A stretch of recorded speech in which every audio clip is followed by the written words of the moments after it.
You're awesome. And I'm not just saying that because you've landed on my channel. You are awesome. Problem is, insecurities. Horrible, horrible things. And they can really, really harm us. So, funnily enough, that's what I'm covering today. How we can overcome insecurities.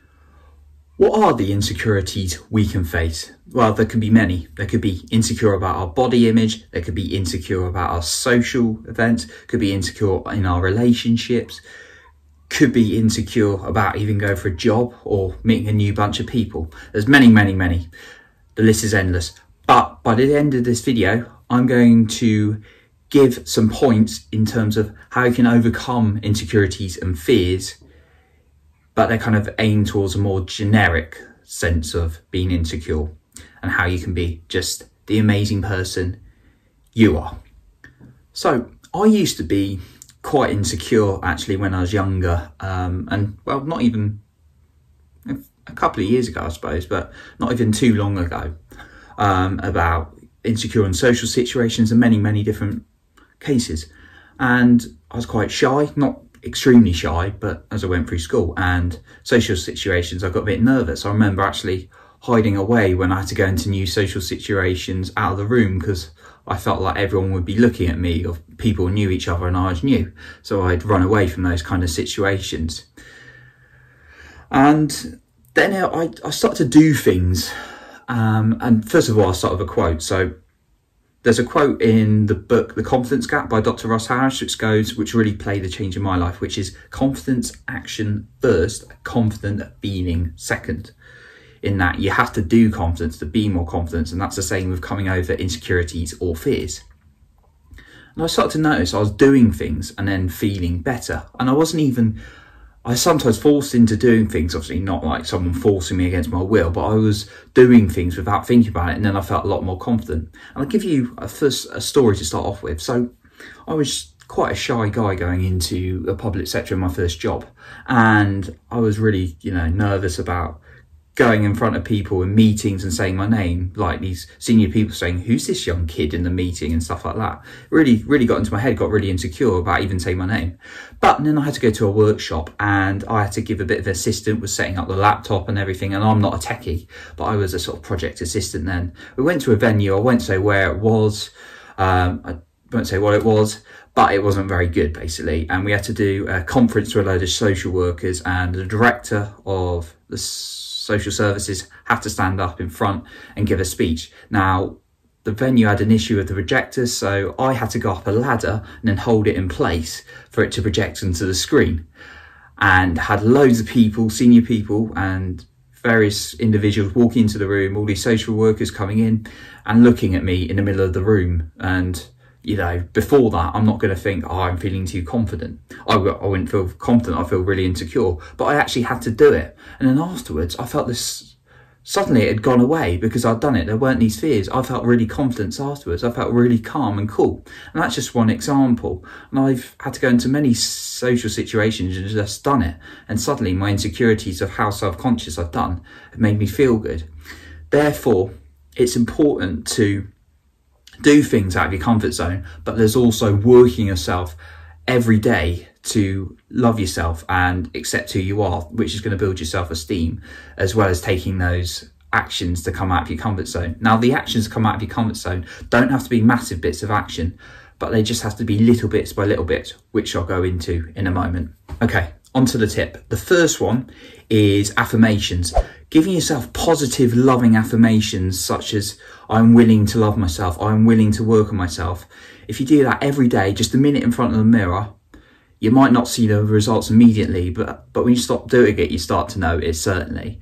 You're telling your subconscious that you're working to love you, and then you start to like yourself more, and then all your actions will become better. And I read a book recently, I think it's The Power of the Subconscious, and I've read lots of things like this and I'm really interested in this. But when I started saying I'm willing to love myself, I started to feel better and better. Saying I love myself, first of all, when I had low self-esteem, wasn't working because my brain wouldn't believe it. But then when I was saying I was working myself, my brain started to believe it. And embedding something into your subconscious is going to reduce those insecurities. So saying stuff like, I am enough right now is what I'm working on at the moment, can really, really help you. Tip number 2, analysing your beliefs. So often insecurities and fears are generated in our head from blowing something out of proportion. So really asking yourself the evidence why it's thinking like that. It will then look for an answer. Your brain is like Google. It basically looks for an answer on anything you look for it. So if you start asking yourself, what's the evidence this belief is false? It will look for the answer.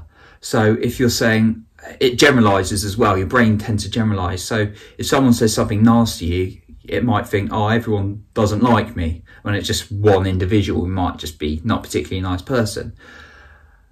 But when you start, if your brain will start playing out of proportion, but if you start asking yourself, if, say, use the example of someone not saying something nice to you, if they say, oh, you're an idiot, your brain starts thinking, I'm an idiot, but then that's a belief that's created. But then if you start asking, what's the evidence that's false?